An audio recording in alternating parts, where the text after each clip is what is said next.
बट्टा डिस्काउंट। बट्टा क्या होता है इसमें देखो, बट्टा का मतलब होता है कि छूट करना। मतलब कोई वस्तु है उसका एक मार्क प्राइस होता है, मार्क प्राइस जिसको हम बोलते हैं अंकित मूल्य, जो छपा हुआ मूल्य होता है, अंकित मूल्य जिसे हम बोलते हैं मार्क प्राइस, अंकित मूल्य। इसी को एक तरीके से देख लिया जाए तो छपा हुआ मूल्य, छपा हुआ मूल्य, अंकित मूल्य। इस पे डिस्काउंट दिया जाता है बट्टा, बट्टा डिस्काउंट। जैसे एक शर्ट है, शर्ट की कीमत, शर्ट का अंकित मूल्य दिया है, अंकित मूल्य का मतलब छपा हुआ, शर्ट का अंकित मूल्य दे दिया 500 रुपये। बात को समझिएगा, ये सिर्फ मार्क प्राइस है, अंकित मूल्य दिया है कि इस पे छपा हुआ मूल्य है। अब यहाँ से कहता है दुकानदार से, आप कहे कि भैया क्या इस पे कुछ डिस्काउंट है कि नहीं, तो दुकानदार बोलेगा कि नहीं है डिस्काउंट, 20% का क्या है डिस्काउंट है। अब बताइएगा बट्टा उसने दे दिया 20% का डिस्काउंट, 20% का डिस्काउंट। तो जब 20% छोड़ता है, 20% छोड़ने का मतलब कि 100 रुपये पे 20 रुपये क्या करता है, छोड़ देता है। तो आप उस वस्तु को कितने रुपये में खरीदेंगे और दुकानदार कितने रुपये में बेचेगा, बात एक ही होगी। यानी कि दुकानदार का विक्रय मूल्य जो होगा, विक्रय मूल्य बराबर हो जाएगा अंकित मूल्य। हमेशा ही छूट किस पे मिलेगा, अंकित मूल्य। इसका फार्मूला रहता है अंकित मूल्य गुणे 100 माइनस छूट प्रतिशत बटे में 100। यहाँ पे देखिएगा अंकित मूल्य आपका 500 रुपये है, छूट आपका 20% है, 100 में से यदि 20 घटाते हैं तो कितने में देगा 80, और बटे में 100। 00 से 00 8 पचे 40, 400 रुपये। 400 रुपये में दुकानदार क्या करेगा, बेचेगा, और 400 रुपये में आप क्या करेंगे, खरीदेंगे। तो दुकानदार का विक्रय मूल्य एक तरीके से कह सकते हैं कि दुकानदार का विक्रय मूल्य, दुकानदार का विक्रय मूल्य बराबर क्रेता का क्रय मूल्य, क्रेता का क्रय मूल्य। दुकानदार कितना में बेचता है और आप कितना में खरीदते हैं, दोनों सेम है, ठीक है। यहाँ से ये चीज़ फार्मूला बन जाएगा। एक तरीके का और है, इसे मान लेते हैं कि यह 100% के बराबर अंकित मूल्य दिया है, कितना 500, 20% का डिस्काउंट करेगा, इसका मतलब आपको 80% में देना है। तो 80% बराबर कितना हो जाएगा, तो 500 गुणे 80 और बटे में 100। 00 से 00 8 पचे 40, 400 रुपया होगा आपका यहाँ से पैसा, ठीक है। तो आपका फार्मूला एक है यहाँ पे बन गया कि विक्रय मूल्य बराबर होता है अंकित मूल्य गुणे 100 माइनस छूट % अब बटे में 100। अब देखिएगा इसका आगे भी बढ़ेगा फार्मूला। जैसे अंकित मूल्य हो गया, अब बट्टा और विक्रय मूल्य कैसे निकाला जाता है, तो ध्यान दीजिएगा। यदि विक्रय मूल्य निकाला जाए, विक्रय मूल्य निकाला जाए तो अंकित मूल्य माइनस बट्टा, ठीक है। यहाँ से आप बट्टे को जितना डिस्काउंट करता है अंकित मूल्य में से बट्टा घटा देते हैं, यहाँ से निकल जाता है। यदि आपको कभी कभी क्वेश्चनों में देता है कि बट्टा बताइए कितना बट्टा हुआ, जैसे कह देगा कि अंकित मूल्य 500 रुपया है और उस वस्तु को 350 रुपये में बेच दिया, 350 रुपये में, तो दुकानदार ने उस पर कितना का बट्टा दिया, कै रुपये का बट्टा दिया, ठीक है। तो यहाँ से यदि बट्टा के बराबर पूछा जाता है, अंकित मूल्य निकालना होता है, तो अंकित मूल्य देख लीजिएगा पहले। अंकित मूल्य निकालना हो, अंकित मूल्य बराबर माइनस बट्टा है, उधर जाएगा तो क्या हो जाएगा, प्लस हो जाएगा। तो विक्रय मूल्य प्लस बट्टा, यहाँ से यहाँ फार्मूला बन जाएगा। यदि बट्टा आपको निकालना कह दे कि बट्टा निकालिए, बट्टा, तो बट्टा यहाँ देखिएगा, बट्टा निकालना है, विक्रय मूल्य इधर प्लस पॉजिटिव में है, उधर जाएगा तो क्या होगा, निगेटिव हो जाएगा। इसका मतलब ये हो गया कि अंकित मूल्य माइनस विक्रय मूल्य। यहाँ से आपका एक फार्मूला बन जाएगा इतना, ठीक।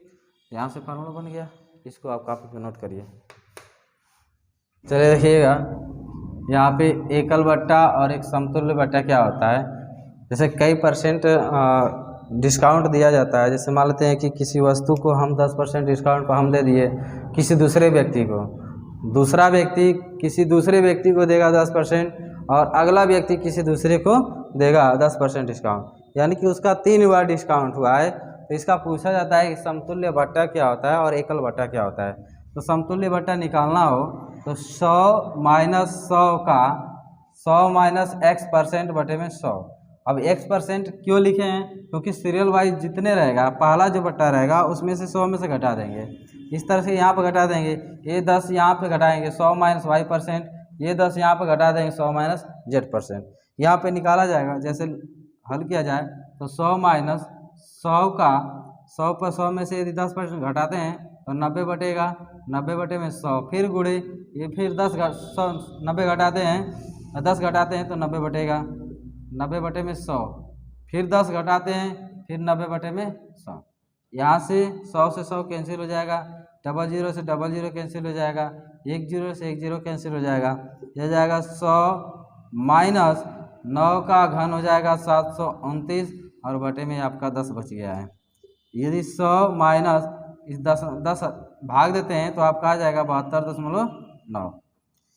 अब इसको यहाँ से घटा लीजिएगा, अब जितना आएगा आपका आंसर हो जाएगा 10 में से 9 हो जाएगा 1, फिर बच गया 9, 9 में 7, 9 में 2 जा 7 और 9 में 7 जा 2, 27.1% का बट्टा होगा, एकल समतुल्य बट्टा।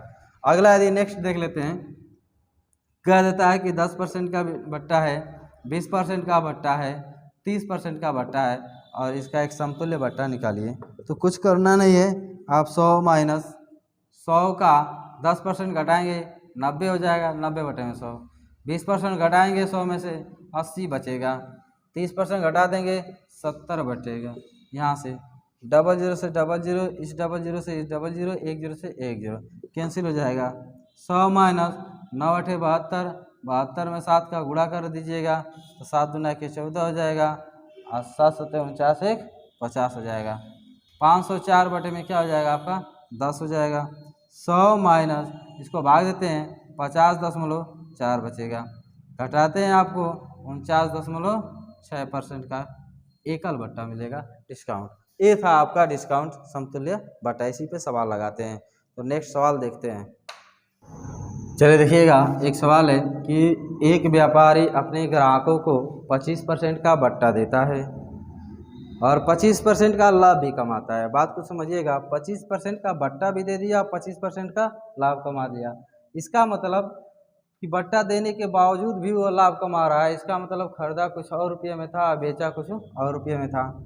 उसका क्रय मूल्य दे दिया है कि क्रय मूल्य दे दिया 1440 रुपये, 1440 रुपया है। बट्टा भी आपका दे दिया, बट्टा 25% है और लाभ भी कमा रहा है 25%, 25% का लाभ भी कमा रहा है। सवाल को लगाएं कैसे, अभी आपने देखा कि क्रय मूल्य बराबर आप खरीदेंगे तो क्रय मूल्य होगा, आप बेचने वाला बेचेगा तो विक्रय मूल्य होगा, सेम वही होगा। तो क्रय मूल्य बराबर होता है अंकित मूल्य, अंकित मूल्य गुणे, हमेशा अंकित पे छूट होगा, इस पे छूट निकालेंगे 100 माइनस x% का छूट है और फिर बटे में ये लाभ भी कमा रहा है, इसका मतलब 100 प्लस लाभ %। इस पे फार्मूला आपका लग जाएगा। यहाँ से देखिएगा, क्रय मूल्य आपका दे दिया 1440 रुपये, अंकित मूल्य x मान लीजिए और 100 माइनस जितना % छूट है 25% का छूट है, तो 100 में से 25 घटाते हैं कितना होगा 75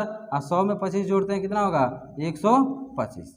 यहाँ से काट दीजिएगा 25 यहाँ 75, 25 25 125, ये 5 का इसमें गुणा हो जाएगा, 3 का इसमें आएगा भाग हो जाएगा। तो x बराबर अंकित मूल्य हो जाएगा आपका 1440 गुणे 5 बटे में 3, इससे कैंसिल हो जाएगा, 3 चौको 12, 2 3 बटे 24, 480। 5 का गुणा करिएगा 5 0 0, 5 बटे 40, 5 चौको 20, 4 24, यानी कि बेचा किसने में 3 चौको 12, 3 बटे 24 से जी, ठीक है। 5 0 0, 5 बटे 40 और 5 चौको 20, 4 24, यानी कि अंकित मूल्य कितना रखा था 2400 रुपया। सोचने वाली बात है कि 2400 रुपया प्राइस है और उसे खरीदा कितने में था 1440 रुपया में। अब बेच कितना रहा है, यानी कि 1440 में बेच रहा है, तो 25% का तभी क्या उसे लाभ हो रहा है। कह रहा है कि यदि 4 वस्तुओं का क्रय मूल्य 3 वस्तुओं के विक्रय मूल्य के बराबर हो तो लाभ प्रतिशत बताइए। बहुत थोड़ा सा दिमाग लगाएंगे सवाल हल हो जाएगा।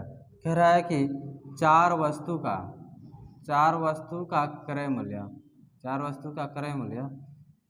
3 वस्तु के विक्रय मूल्य के बराबर है। 3 वस्तु के विक्रय मूल्य के बराबर है। इसका कहने का मतलब ये है कि यदि आप 4 वस्तु को खरीद रहे हैं कै रुपये में 100 रुपये में, तो बेच रहे हैं 3 वस्तु को कै रुपये में 100 रुपये में।